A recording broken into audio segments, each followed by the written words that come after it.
Bienvenidos a Club de Prensa en NTN 24. Transmitimos hoy desde la Casa de América, en Madrid, justo frente a la Plaza de Cibeles. Y al final de este programa, ustedes no lo olviden, lo pueden ver completo, pueden ver a partes en nuestra página de Facebook, por nuestra cuenta de Twitter, y el audio, el podcast, si lo quieren escuchar, lo pueden encontrar en SoundCloud. Les doy la bienvenida a los invitados hoy a Club de Prensa. En primer lugar, la corresponsal del diario Le Monde de París, Sandrine Morel. Bienvenida, Sandrine, a este programa. Buenos días, muchas gracias. Hans-Günter Keller, periodista de una de las radios públicas alemanas más conocidas. Exactamente, ¿cuál es la emisora? ¿Cuál es el nombre de la? Se llama Deutschlandfunk, es la radio pública de cobertura nacional. Mi alemán no es tan bueno para pronunciar semejante cosa. Hans, hay noticia de Donald Trump, el presidente electo de Estados Unidos, quien toma posesión este viernes 20 de enero en las escalinatas del Capitolio en Washington. Ha dado un par de entrevistas, una de ellas al diario The Times de Londres, otra al Bild, que es un periódico alemán, y dijo varias cosas. Por ejemplo, que quiere comercio inteligente y no simplemente libre comercio, es decir, no quiere free trade, sino smart trade, como se diría en inglés. Dijo, por ejemplo, que la invasión a Irak en el año 2003 ha sido uno de los peores errores en la historia de Estados Unidos. Ha dicho que otros países europeos van a abandonar la Unión Europea, así como lo decidieron los británicos en el Brexit, en el referendo de mediados del mes de junio pasado, pero refiriéndose a la jefa del gobierno alemán, a la canciller federal Angela Merkel, dijo el señor Donald Trump que ella cometió un error catastrófico al haber permitido la entrada de tantos indocumentados a Alemania. ¿Tiene razón Trump en las críticas a la señora Merkel? Hombre, por supuesto que no tiene, tiene razón, como no la tienen muchos, a veces acierta, pero la gran mayoría no acierta en sus declaraciones, pero eso se debe mucho a que habla de ese desconocimiento total. Es decir, Trump no conoce Europa, lo que es la Unión Europea, y por supuesto no conoce la situación de los refugiados que nos llegan desde Siria a Europa, ¿no? Confunde, el primer disparate es que confunde inmigración o inmigrantes con refugiados, porque eso son dos cosas diferentes, ¿no? Inmigrantes son personas que de forma completamente legítima, pero que cambian de país en búsqueda de mejor empleo o algún empleo porque en su país no lo encuentran. Refugiados son personas que huyen de la muerte, de ser torturados, de morir en una guerra brutal como es la de Siria, de morir bajo ataques de gas incluso, ¿no? Y esta gente, por eso el mundo desarrollado occidental de alguna manera se ha puesto de acuerdo que esta gente debe encontrar refugio, entre otras cosas porque mucha gente que huyó de la Alemania nazi no encontró refugio, ¿no? Y esto tenía que cambiar. Los espectadores de Latinoamérica conocen esto muy bien porque sí hubo, por una parte, mucha población judía que sí encontró refugio durante la Segunda Guerra Mundial en Latinoamérica y también muchos republicanos españoles, sobre todo, encontraron refugio en México, ¿no? Es decir, son dos cosas muy diferentes y la postura de Merkel de decir que esta gente las tenemos que acoger me parece que es muy acertada. Estamos obligados, además, en Alemania, por la Constitución de hacer esto, y las Naciones Unidas, mediante la Declaración de Derechos Humanos, nos obliga a ello. Entonces Trump tiene que saber dónde quiere situarse. ¿Quiere situarse en el mundo de los valores que compartimos en el mundo occidental o quiere situarse fuera de nuestros valores éticos que compartimos? Sandrine. Sí, bueno, yo me acuerdo haber escuchado un intelectual decir recientemente en Francia que no había una crisis de los migrantes, había una crisis de Europa, que había costado a los migrantes poder estar acogidos como se lo merecían, ¿no? A los migrantes refugiados, migrantes que huyen de la miseria o que huyen de la guerra. Bueno, lo muy insólito quizás de la declaración también de Trump es que parece que no se da cuenta de que el Brexit es fruto de las mismas circunstancias que su propia elección. Es decir, no hay Brexit porque han llegado migrantes en Europa, puede ser uno de los factores, pero ha habido muchísimos factores que pueden explicar el Brexit, ¿no? El descontento de la gente, las ganas de cambio, las ganas de acabar con las desigualdades, de la frustración con las faltas de respuestas políticas a los problemas de la gente. Todo esto ha permitido que él llegara al poder en Estados Unidos. Entonces, es muy es muy irónico, ¿no? Que él se permite dar lecciones de cómo se tendría que haber evitado el Brexit. Bueno, esta es mi opinión. Le puede costar el puesto, es decir, puede costarle la reelección a Angela Merkel la política que ella ha puesto en marcha con respecto a los refugiados. No. Merkel no tiene ningún adversario político dentro de que es su segmento de electorado, que son los conservadores con tendencia liberal, como los democristianos, vamos, en Alemania. Con la extrema derecha en Alemania va a entrar en el Parlamento seguramente en esta ocasión con un resultado que no va a ser espectacular. Hay que decir también a la gente que en Alemania las elecciones no son presidenciales como en Estados Unidos o como en Francia, sino son elecciones parlamentarias. Y en ese Parlamento que después va a votar a la canciller o al canciller, al candidato, en ese Parlamento va a entrar la extrema derecha seguramente con un 10% por ahí. Es decir, no va a ser decisivo a la hora de elegir el candidato. Lo que sí va a complicar posiblemente un poco la formación de mayorías, ¿no? Es decir, que podría ser, por ejemplo, que un gobierno entre los socialdemócratas, los postcomunistas y los verdes se va a complicar más de lo que habría sido posible quizás sin la extrema derecha en el Parlamento, por cuestiones aritméticas. Es decir, es mucho más probable, por ejemplo, que Merkel seguirá siendo canciller con el apoyo de los verdes y los liberales y entra en el Parlamento. Cambio de asunto, Sandrín. Este pasado domingo hubo una cumbre de 70 países en París sobre el conflicto de Oriente Medio. Y los asistentes, y estaba por supuesto encabezando esta reunión François Hollande, el presidente de Francia, dijeron que lo que hay que hacer es llevar adelante la solución propuesta por las resoluciones de Naciones Unidas, es decir, que haya dos estados, un estado, el Estado de Israel y un Estado palestino, cosa que no se ha cumplido hasta el día de hoy. Ahí incluso estuvieron ausentes tanto los palestinos, los líderes palestinos, como Benjamín Netanyahu, el primer ministro israelí, el jefe del gobierno israelí. Le hicieron un llamamiento a Donald Trump, el presidente electo de Estados Unidos, que repito, toma posesión este viernes de la presidencia, y le dijeron que por favor pisara el acelerador en dirección a esa solución de los dos estados. Él ha nombrado como embajador, o ha anunciado que va a nombrar como embajador en Israel a una persona que no es partidaria de esa solución y que además quiere que la embajada de Estados Unidos se traslade de Tel Aviv a Jerusalén, cosa que sería muy complicada porque podría suscitar muchísimo rechazo dentro de los palestinos. Netanyahu dijo, esa cumbre no sirvió para nada, porque lo que pasa es que este viernes llega el señor Trump y todo va a cambiar. ¿Tiene razón ahí Netanyahu? ¿Es una cumbre inútil o usted cree que va a tener algún punto positivo y alguna aplicación lo que concluyeron ellos ahí? Bueno, soy un poco escéptica efectivamente sobre las consecuencias concretas que pueda tener esta cumbre, ¿no? Bueno, son declaraciones de intenciones que siempre son importantes de hacer, reafirmar los principios que defiende la ONU, la solución de los dos estados, y era importante también hacer una llamada de atención porque trasladar la embajada americana en Jerusalén es enterrar totalmente el proyecto de dos estados, porque dos estados significaría seguramente que la capital palestina sería de Jerusalén Este, ¿no? Entonces es una provocación para decir Jerusalén es la capital de Israel y esto no se toca, ¿no? Entonces esto es una provocación, se dijo por parte del gobierno francés, ¿no? del señor Trump. Habrá que ver si él acata un poco la sugerencia, porque tampoco le han exigido nada de los presentes en la cumbre, que es de no tomar decisiones unilaterales que pongan en riesgo las soluciones que se han dado como válidas en la ONU. Habrá que verlo. Primero, sí es muy inútil una reunión sobre Israel y palestinos sin representantes de Israel y de Palestina, justo, ¿no?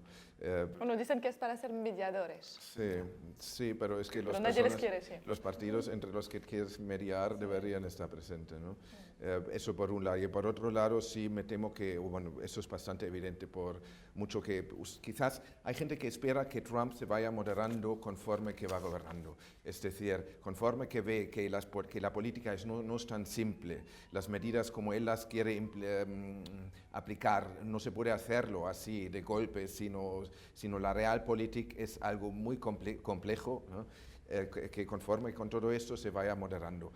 Pero algunas cosas sí seguramente van a ser así y Estados Unidos va a ser un país que vuelve a ser a la unilateralidad, ya ni siquiera la bilateralidad, la unilateralidad. Es decir, van a hacer lo que ellos consideran adecuado sin tener mucho en cuenta las opiniones de sus socios. Incluso puede ser que dejan de considerarlos como socios. Es decir, Unión Europea, dijo Trump, es un organismo creado en contra de los intereses económicos de Estados Unidos, que eso es una aberración, ¿no? Pero si tú ves al contrario, siempre como el contrario y no como el amigo, es muy difícil que tomes decisiones junto con él. Y en el Oriente Medio, desde luego, va a ser así. Ya regresamos a Club de Prensa. Volvemos a Club de Prensa en NTN 24 desde la Casa de América de Madrid. Sandrine, usted es corresponsal hace varios años aquí en Madrid del diario Le Monde y Hans lleva mucho tiempo también como periodista de una radio alemana, una de las radios públicas más importantes. Me ha llamado la atención que cuando he hablado con ustedes en estos días, varios corresponsales se fijan en Mariano Rajoy, el presidente del gobierno español, del Partido Popular, del Partido Conservador, como el gran símbolo de la estabilidad gubernamental en Europa. Y en cierto modo, pues puede ser cierto, David Cameron era primer ministro británico conservador y al perder el resultado en el Brexit, al irse el Reino Unido de la Unión Europea en este referendo del pasado mes de junio, pues presentó la renuncia. También al fracasar en un intento de reforma constitucional en Italia, Matteo Renzi ha presentado la renuncia y ha habido otros gobiernos donde ha habido inconvenientes. ¿Es eso así? Se ha convertido Rajoy, que terminó siendo investido el pasado mes de noviembre, después de que casi durante un año fuera simplemente presidente en funciones, porque no había logrado formar una coalición para gobernar. Es un emblema de estabilidad, es un símbolo de estabilidad, porque si uno se lo dice a un español aquí en la calle, piensa que uno está loco. Sí, sí.